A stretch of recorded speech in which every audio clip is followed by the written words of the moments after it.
Why have I changed so incredibly much over the years? You know what? I would honestly flip the question back and say, if you're watching someone over 3, 4, 5, 6 years and they don't change, and their appearance doesn't change, their opinions don't change, their content doesn't change, I think that's when you should step in and voice concern. I was going to say whether you're a creator or not, but I think actually, especially if you're a creator, you should be on this constant, I know I am anyway, even when in moments, in months, year, when I'm not in front of the camera, I know I'm constantly evolving with my thoughts, my visions, my own life outside of the camera. And my experiences from that I pull and I put in front of the camera often, whether it could be directly through words, something more visual. That's where I always share from, is my life. And I think my life outside of the camera is very fast paced. The things that make me think, the things that make me question things in this world and other people and myself. And if that doesn't expand the mind, the body, the soul to induce change on a person, I think you should seriously worry about them. Can you speak more about craving chaos? Something I never thought I would talk about really, but honestly, it was only not that long ago in my own life, in terms of like months, years, that I actually realized and owned, yes, I'm very addicted to chaos. And from that place, I was really able to, number one, it was life-changing. I think more people crave chaos than realize it, and it's usually subconscious. With me, it was absolutely subconscious as well. You know, I was not just living my life and like, yes, I would love a bit of chaos right now because I'm bored. Absolutely not. For me to realize that I was craving it to the magnitude that I was revolutionary for me. I would say it saved my life. It saved my own human experience. It saved my mental health. It saved my relationship 100%. Because, you know, if I'm craving chaos within myself and, you know, my significant other is the most important part to me, if I'm about to self-sabotage, you know, the first thing that's leaving from my radar, right? If I'm feeling like I'm not worthy of this, I'm not worthy of that, because I think people that crave chaos, turbulence, let's say, in their life, it was definitely was involved. I didn't think, and I spoke about this before, you know, I didn't think the things that I had even earned myself, my own trophies, my own money, my own whatever it was, my own channel, I didn't feel like I was worthy of it. That is very reminiscent of my childhood, because all of my worth was based on just success. Nothing else, not even school grades, not even being a good human being, not even being polite. You know, all of the things that I would wish, and I would, if I was going to rank or mark my children on, I would mark them on those things, right? It definitely wouldn't be placing their worth and placing the way that I treat them or what kind of behavior I enforce on them. Let's put it this way, and to break it down in the most basic way, but I was treated as both a king and a tramp within the same day, multiple times, pretty much every single day of my childhood. But within a split second, it could flip. So think of it this way, your brain develops that way. You learn to live in a rhythm with yourself. So even when I didn't have to bear the chaos inflicted from another person, it was so familiar to me that, just like, I guess, many women crave abusive relationships because they've had an abusive father, for me, I craved chaos because it was all I knew. Like I said, I could literally be in paradise on a beach with my girlfriend, no worry in the world to a normal soul, and for me, something would feel so wrong that I would have to destroy it. The thing I am most grateful for in my life, now this is going to be a weird answer, my biggest gift in life and something I'm most grateful for is that my father, when I was very young, amongst all the other things, taught me how to play chess. And he also taught me how to play chess like a boss. And actually, if there was one, what's the word? What is the word? Prerequisite is not the right word. If there were one criteria or one thing that parents were like obliged by law to teach their children, I would enforce a rule that every single child has to learn how to play chess. You're probably thinking, why? It's just a board game. It's not just a board game. For me, it directly translates to how you move through life. Definitely helped me in sport and the way I competed in that, because you're always thinking one step ahead. I've heard a few other really interesting people say this as well. Not that I'm really interesting, but I'm just saying, when your brain learns that with every move you make, to have peripheral awareness, it doesn't become a task. It doesn't become something you have to think about. It becomes something you do on autopilot if you've grown up thinking like that. And so I really recommend actually that even if you're an adult and you've never played chess before and you want more, not tactical thinking, but just more like alignment with yourself and your mind and the way that it thinks in life in a very strategic but slowly wise way, learn how to play chess. Why do I make fun of social justice warriors so much? I'll tell you why. Because the thing is, right, there's nothing better than fighting for a good cause, in my opinion. And, I've been noisy about things in the past myself, actually, but not really like fought for. I've got friends that you give them a flag, they will take the flag and they will shout and scream, and you know what?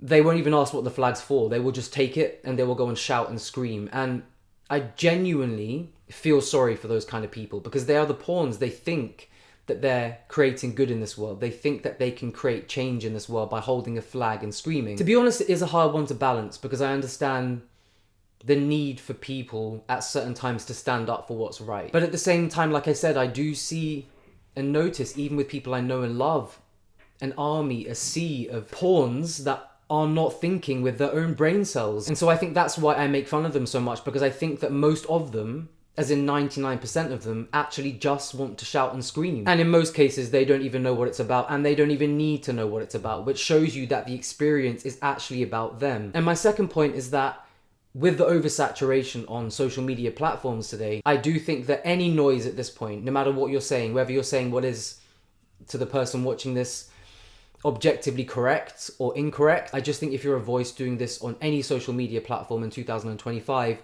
you're just adding to the noise, you're just adding to the smoke, you're just adding to the mirage of dust. And because of that, people don't see what's behind it. And that's my biggest problem with social justice warriors. Where did you study nutrition and why? I'm wondering why you don't make more of your content specifically about nutrition stuff. So I did speak about this a while back, but the reason I don't make the majority of, or a lot of my content nutritional based, is because it is such a huge part of my life, or at least it was. It was the biggest part of my life, studying it, then working in it for a long time. And when I come on here, I really like to create a separation between that because, again, I am not just one thing. And if I was one thing, I would absolutely be this over a nutrition expert or whatever the fuck you want to call me. I think number one, there are already 7,400,073 people speaking about nutrition on YouTube and Instagram and everything already. Of course, I do talk about it sometimes, but I don't make it my whole identity again, because it's not my whole identity. And actually, if I look at the big puzzle of my life, even though, yes, it is an area where I have vast experience, not just as someone sitting and researching and learning, that too, but I mean mainly practicing in clinics with patients for years and years and years. But even then, it's still a very small part of me. And actually, I have many more important and interesting things to speak about and share on here. That's honestly how I feel about it. And I'd also say, being really honest, that I know I'm great at my job, which is not on camera, but it doesn't actually give me that much pleasure.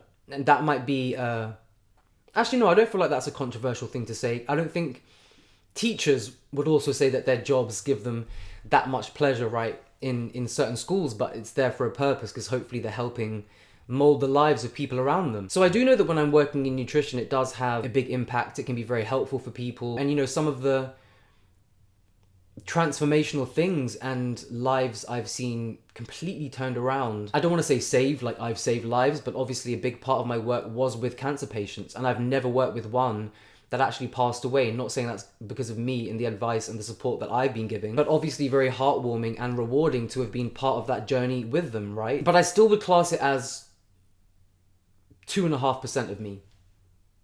At the most. It's definitely one of the least interesting areas of my life. The first place I studied at was actually a brilliant place called the College of Naturopathic Medicine in London. It used to be in Oxford Street. I believe it's now changed to St Pancras, near where the YouTube studios used to be. That is, I would honestly say, a brilliant place to go and study nutrition because it's very, I want to say non-biased. It's very thorough. It's very holistic. With holistic, I don't mean hoo-ha. We don't pay attention to actual science. I mean holistic as in it takes everything into consideration, including science. I was taught by doctors and naturopaths there who were absolutely incredible. I love the way that at the end of the 3 years, you have to do, I think it's 100 or 2 hours. No, I think it's 100 or 2 I think it's 100 or 200 hours of clinic. So you're in clinic working with people whilst being observed, and then you have to pass that before you can actually work with patients, which I love, because in a lot of places you don't get that therapeutic guidance before you then go and work in a therapeutic way. So yeah, and after that I worked in many different clinics.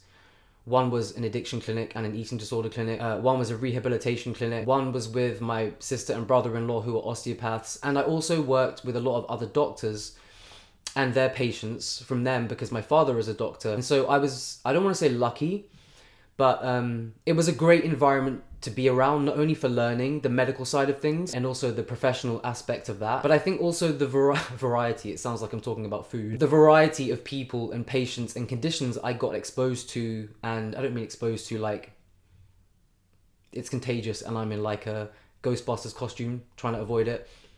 You know what I mean? I was exposed to and got to work with, you know, a lot of people with a wide variety of conditions, you know, autoimmune conditions, diabetes, heart disease, cancer, at a very young age and for a very long time. I think when I come on here sometimes, well, I know when I come on here and I speak with conviction, it's not just, oh yeah, I learned this in my online plant-based nutrition course or even my dietetics degree at university, where they don't really go too much into therapeutics anyway. I would say I speak with so much conviction when I do, because not only did I train in a great place, but immediately after that, I was always in environments that pushed me to learn, to grow, to be aware, and to practice in a way that was completely egoless and just thinking of the person in front of me and how I can help them best. That includes not pushing my own ethical views on the people I work with, which I know some people can't believe. They can't fathom the fact that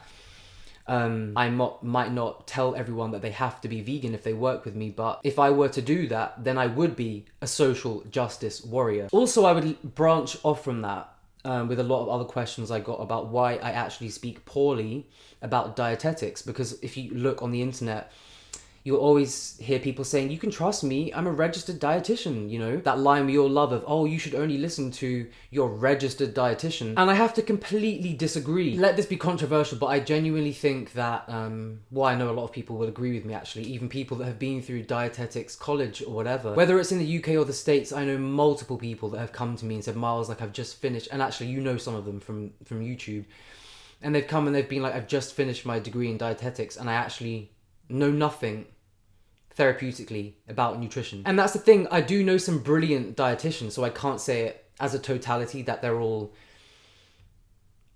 generally very basic and not close to the mark with quite a lot of things. And that's because, generally speaking, again, the ones that are great have the ability to expand their minds outside of what they have already been taught, or rather told what to say. So I almost see dietitians as well like those pawns, like pawns in chess, because really they are out in public, but just repeating it, regurgitating what the people behind them told them to say. And I find it not funny or interesting, but worrying at the amount of them that do that go out in public or put a camera up. There are many of them online, I don't need to name names at this point, and they have the audacity to just repeat. And I don't like the way that they also shun, oh, that person's not a registered dietitian, don't listen to them. I get it to an extent, because there are so many scrubs online or just in life that pretend they know what they're talking about and actually have no training or credentials or anything, which is just, I was going to say equally as dangerous, just is also dangerous. And you'll hear dietitians say this all the time. This is a great example actually. Stop saying that drinking hot water and lemon in the morning is detoxifying for the kidneys. I get it, because their argument is, we have organs that detoxify for us anyway. We have the liver, we have kidneys. But I mean, it does take maybe 1 or 2 more thoughts and maybe 2 or 3 more brain cells to realize, yes, but there are things which can speed up the efficiency and the process and the clearing of those organs. So if I drink hot water with lemon, and it helps my liver to pump more bile in the morning, therefore excrete more waste, therefore induce a bowel movement, yes, you could class that as helping to detoxify. So I don't get this thought process, I guess you could call it, that we don't need to think about what we put in our bodies and how to detoxify our bodies just because we have organs of detoxification. If that were the case, then all of us should be able to eat all the shit that we want, and our livers and our kidneys should just be able to detoxify without any issue, right? We don't need any extra help. So yes, my controversial opinion and thought that I'm going to share with you of the day is that hot water with lemon is in fact detoxifying. How hard do I train in tennis now? The thing is, and there's a funny story as to why I started playing again. I do get this question a lot on Instagram, where I've posted clips of me, little tiny clips of me playing. Even some of my friends from back in the day when I stopped when I was 19, by the way, very bad injury. But when I was playing on Team Great Britain before that, some of the people that I used to train with for like 7 hours a day have got back in contact with me, and they're like, you're back in full-time training? Like, so yeah, a lot of people have thought that I'm back in full-time training, but I'm going to be honest with you and take myself a little Regina George moment, but that was me playing for the first time after 15 years with no build-up, with no practice, nothing leading into it. I played a few times, I filmed it, and that was me playing for the first time again in 15 years. No exaggeration. That is how talented I was at the sport. I don't want that to come across in a big-headed way. There are many sports I'm probably the worst at in the whole world. But tennis for me is like breathing. And actually, when I got back on the court, it wasn't about the sport, but it kind of did give me oxygen again. It's like breathing to me, and it just comes back so fast. And because I do a lot of other training outside of tennis, I always have, my physical fitness, my speed, my strength, my endurance is all, if anything, better than it used to be when I actually used to compete. So I have literally only played probably less than 10 times in the last year. And that was after 15 years of not playing. I would play every day if I could. But right now I have a slip disc in my neck. So I actually have not played for 4 months. But as soon as I do, you know I'll be there with the camera. And actually this time this way for YouTube. And you'll all see it. Why the harsh opinions on ADHD? Guys, it's not just ADHD, it's all motherfucking labels. Do you not get it at this point? But I will say specifically with ADHD, I'm fed up because number one, ask yourself this. How many people in your life do you know that don't have it? ADHD for me is just certain human traits amplified because of certain trauma at a certain stage in your life. It's not a condition you have to deal with for life. It's not a condition you have to take medication for a long period of time. And yeah, that may be controversial. These are my firm beliefs. I'm someone that has ADHD. I have the strong medication for it. The stimulants, if I want to take them, I very rarely do. And if I'm being honest, when I do, it's more for the experience because it's actually quite fun. I know I shouldn't say that, but I did. And I have been in that place myself where I was so traumatized that as an adult, where my brain was scattered and I could not, I had no memory as well. I spoke about that too in that video. My brain was scattered. I could not hold on to thoughts. It was absolutely looked like severe ADHD, but what was going on is really, I was so traumatized subconsciously. I didn't want to admit reality. I didn't want to be in the moment. I felt so much discomfort in my body and in my surroundings that I was constantly tuning out, constantly just tuning out. And with awareness of that, and also with taking the medication sometimes to gain, or rather to gauge what that feels like, to give myself a different reference point of calm, of focus, of quiet. Knowing that that's possible, I worked my way towards that naturally. And I worked myself towards that naturally with the belief that I could get myself towards that naturally. If I had the belief of, oh my God, now I have this diagnosis, now I have to take medication, and I can't do all of these things, then that's where I would be in life. If I settle for I cannot, then I will not. If I say to myself, yeah, I have, or had rather, severe ADHD, but I don't take no for an answer. If I know I'm scatty in the morning, then I will get up at 4 a.m. if I need to be somewhere at 7. That's just me. I'm not here to be a victim. And I'm not here to attach myself to any label. In fact, a label might give me information about where I'm lacking, where I'm suffering. Great, with that information, I'm going to improve it.